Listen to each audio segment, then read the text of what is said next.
사랑하는 한남교회 교우 여러분, 오늘은 성령 강림 후 10번째 주일이며 77주년 광복기념 주일이고 남북평화통일 공동기도주일이기도 합니다. 오늘 하나님께서 우리에게 주시는 말씀은 예레미야서 23장 23절에서 29절의 말씀입니다. 제가 새번역 성경으로 봉독해 올리겠습니다. 내가 가까운 곳의 하나님이며 먼 곳의 하나님은 아닌 줄 아느냐? 나 주의 말이다. 사람이 제 아무리 은밀한 곳에 숨는다고 하여도 그는 내 눈에서 벗어날 수 없다. 나 주의 말이다. 내가 하늘과 땅 어디에나 있는 줄을 모르느냐? 나의 이름을 팔아 거짓말로 예언하는 예언자들이 있다. 내가 꿈에서 보았다. 내가 꿈에 계시를 받았다 하고 주장하는 말을 내가 들었다. 이 예언자들이 언제까지 거짓으로 예언을 하겠으며 언제까지 자기들의 마음속에서 꾸며낸 환상으로 거짓 예언을 하겠느냐? 그들은 조상이 바알을 섬기며 내 이름을 잊었듯이 서로 꿈 이야기를 주고받으면서 내 백성이 내 이름을 잊어버리도록 계략을 꾸미고 있다. 꿈을 꾼 예언자가 꿈 이야기를 하더라도 내 말을 받은 예언자는 충실하게 내 말만 전하여라. 알곡과 쭉정이가 서로 무슨 상관이 있느냐? 나 주의 말이다. 내 말은 맹렬하게 타는 물이다. 바위를 부수는 망치다. 나 주의 말이다. 아멘. 오늘 주신 말씀을 통해서 값하는 삶이라는 제목으로 말씀을 나누고자 합니다. 오늘은 성령 강림 후 10번째 주일이며 77주년 광복기념 주일입니다. 또한 남북평화통일 공동기도주일이기도 합니다. 함성컨 선생은 뜻으로 본 한국사에서 해방은 도둑같이 뜻밖의 왔다 언급했습니다. 하지만 77년 전의 광복은 일본 식민지에서의 해방이라는 큰 기쁨을 얻었지만 동시에 남과 북으로 분단되어 기쁘면서도 슬픈 해방이 되고 말았습니다. 그리고 5년 뒤 동족 상잔의 비극은 지금껏 서로를 증오하며 살아가는 결과를 낳았습니다. 그 사이 평화통일을 위한 많은 노력들이 있었지만 80여 년에 이르는 남북 분단은 지리적, 정치적인 문제뿐 아니라 언어와 문화 등 여러 방면에서 한민족의 동질성을 상실하게 하는 방향으로 나아가고 있습니다. 이제 더 이상 남북의 대결과 대치는 무의미하며 서로에게 유익을 주지 못한다는 것을 남과 북이 모두 깨달아야 합니다. 이전처럼 전쟁을 통해서 하나가 될 수 있다거나 무기로 평화를 지킬 수 있다는 생각을 버려야 합니다. 한반도가 살아남을 수 있는 유일한 길은 전쟁의 위험을 종식시키는 것입니다. 그러므로 교회는 정전협정의 체결을 통해서 한반도의 항구적 평화를 이루는 일에 관심을 두고 기도해야 할 것입니다. 유시와 시인의 새는 날아가면서 뒤돌아보지 않는다 라는 에세이집의 글 중에 닭이 몇 마리인가 라는 글이 있습니다. 요약하면 이런 내용입니다. 통합의학의 선구자인 의사 레이첼은 아버지가 돌아가신 후 88살의 어머니와 함께 살게 되었답니다. 어머니가 종교를 갖지 않은 것이 마음에 걸렸던 그는 어머니가 자신이 살아온 삶을 되돌아보며 종교를 통해 용서를 받고 평화로운 죽음을 맞이하길 바랬습니다. 하지만 어머니는 완고했습니다. 그래서 아침마다 15분씩 자기와 함께 명상을 하자고 제안했습니다. 그런데 가끔 눈을 떠보면 어머니는 명상을 하지 않고 사랑스러운 눈으로 레이첼의 얼굴을 바라보고 있었던 것입니다. 어머니의 마음을 더는 돌이킬 수 없을 것으로 생각되어 명상의 시간을 없애자고 했지만 어머니는 매일 아침 딸의 얼굴을 15분 동안 보는 것이 낙이라며 계속하자고 했습니다. 그런데 어느 날 어머니가 자발적으로 1시간 이상 넘게 명상하는 것을 보았습니다. 레이첼이 무엇을 명상하셨느냐고 물으니 닭을 세고 있었지 하면서 미소를 지었습니다. 레이첼은 가슴이 덜컹 내려 앉았습니다. 마침내 어머니가 치매에 걸리셨구나 싶었던 것입니다. 그러나 어머니가 웃으며 말했습니다. 저녁에 닭고기를 먹고 나서 불현듯 평생 매주 한두 번은 닭고기를 먹었다는 생각이 났다는 것입니다. 그래서 그것을 머리로 계산하기 시작했고 2마리의 닭을 52주, 최소한 84년을 곱하니 8,000마리가 넘는다고 했습니다. 그런 다음 어머니는 자신의 인생이 그 순수한 생명들의 그 많은 희생에 가치가 있었는지를 생각하기 시작했다는 것입니다. 그래도 생각해보니 자신의 삶이 다행스럽게도 그 닭들의 가치만큼, 생명만큼은 가치가 있는 것처럼 보인다고 말했다는 것입니다. 삶을 영위하기 위해서 우리는 얼마나 많은 생명을 먹습니까? 얼마나 많은 닭과 소와 돼지와 생선을 먹습니까? 그 순수한 살아있는 생명들을 우리는 그 목숨에 값하는 삶을 살아가고 있는지 돌아보아야 합니다. 그 일은 참으로 중요한 일입니다. 인간이라고 해서 의식이 있고 아픔을 느낄 줄 알며 오래 살고 싶어하는 존재들보다 자기가 힘이 더 세다고 해서 아무 생각 없이 미안함이나 감사함 없이 그들을 마구 먹어치워도 되는 것은 아닙니다. 물론 우리는 먹어야 삽니다.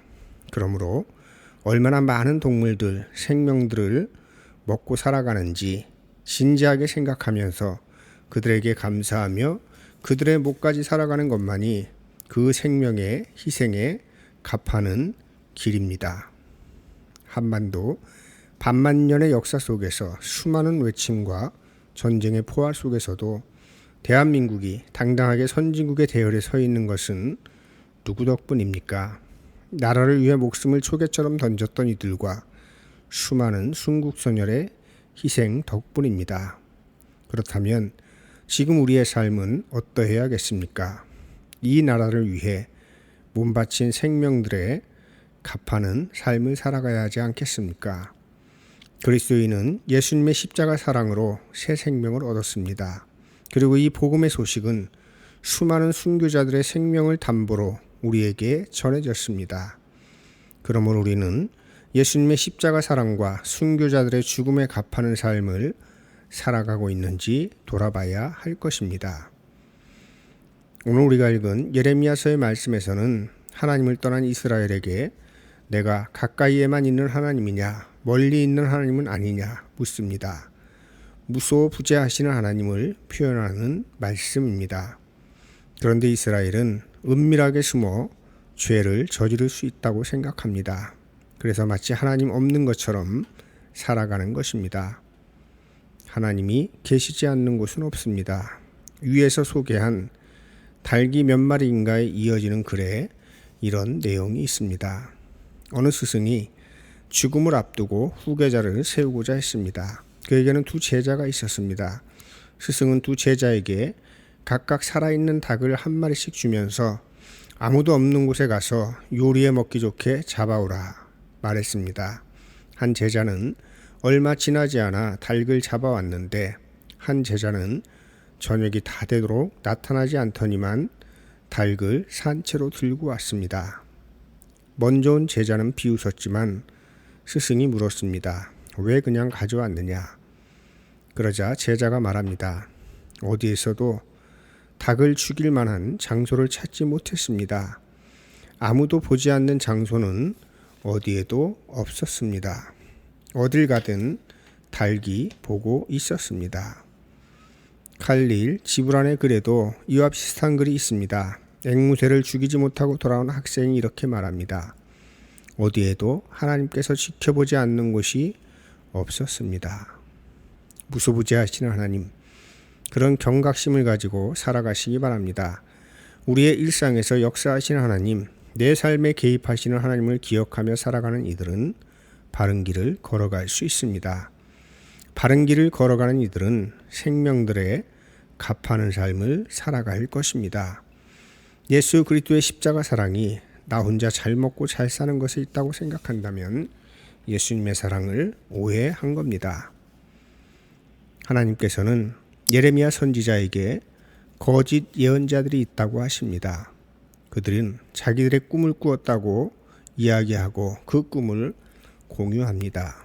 유진 피턴스의 메시지에서는 이 부분을 이렇게 해석합니다. 나는 내 이름으로 팔아 거짓으로 설교하는 그 예언자들이 뭐라고 하는지를 잘 안다. 그들은 서로 꿈을 교환하고 망상을 바꿔 먹으면서 내 백성을 미혹해 하여 나를 잊게 만든다. 이 말씀은 단순히 설교자를 조심하라 하는 말씀이 아닙니다. 물론 거짓 설교자들이나 이단 사설을 전하는 이들도 조심해야 합니다. 그러나 조심해야 할 것은 만물을 숭배하는 세상이 우리에게 주는 거짓 메시지입니다. 세상이 성공이라고 이야기하는 것들, 그것을 사람들은 서로 공유합니다. 그것이 성공의 기준이 됩니다. 그리고 그것을 대물림하려고 사랑하는 아이들을 만문의 노예로 살아가게 합니다. 이런 세상에서 하나님의 이름은 잊히기 마련입니다. 하나님의 이름은 수단이 되고 거짓 설교자들은 만문을 섬기는 자리에 하나님을 가져다 놓습니다. 이것이 이 세상의 비극입니다. 80여 년 가까운 분단의 세월을 살아오면서 남과 북은 평화통일이라는 큰 뜻을 추구하지 않았습니다. 북한은 주체사상이라는 우상을, 남한은 반공 이데올로기라고 하는 우상을 섬기면서 평화통일을 빌미로 권력자들의 이익만 채워 주었습니다. 오랜 세월 세뇌되어 살아온 결과 백성들의 정신은 병들어 버렸습니다. 그래서 평화통일을 위해 무엇을 해야 하는지 알지 못합니다. 거짓 선지자들과 예언자들이 꾸는 꿈은 허황된 꿈입니다. 우리는 허황된 꿈이 아닌 백성을 살리는 꿈을 꿔야 합니다. 지난주에는 2022년 한반도 평화통일 남북 공동기도문 남측 초안을 읽었습니다. 기도문을 읽으면서 한반도를 살아가는 이들의 꿈이 무엇일까 생각해 보았습니다.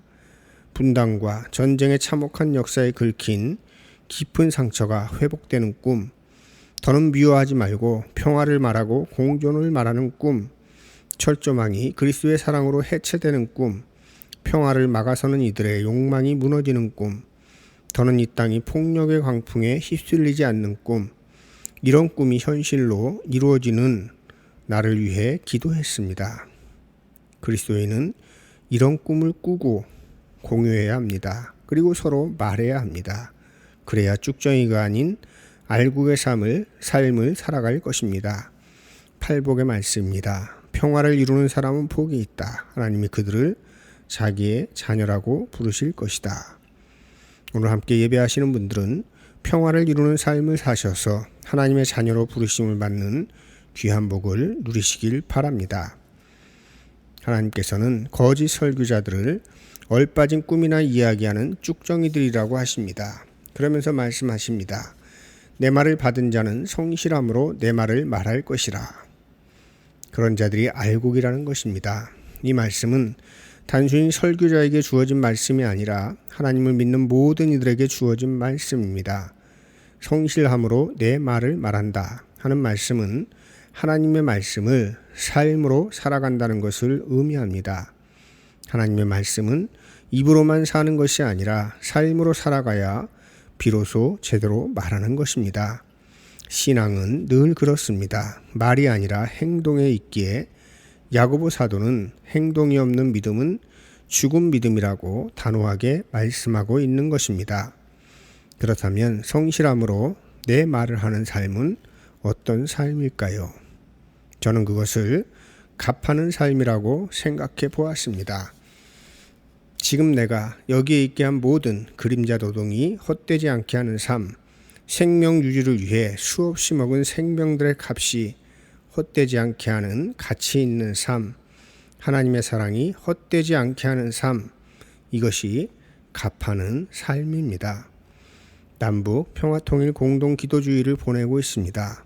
비록 분단된 땅에서 살아가고 있지만 지금 이만큼 살아가기까지도 많은 분들의 희생이 있었습니다. 그분들의 삶이 헛되지 않게 하는 것, 그것이 지금 이 땅을 살아갈 우리들의 몫입니다.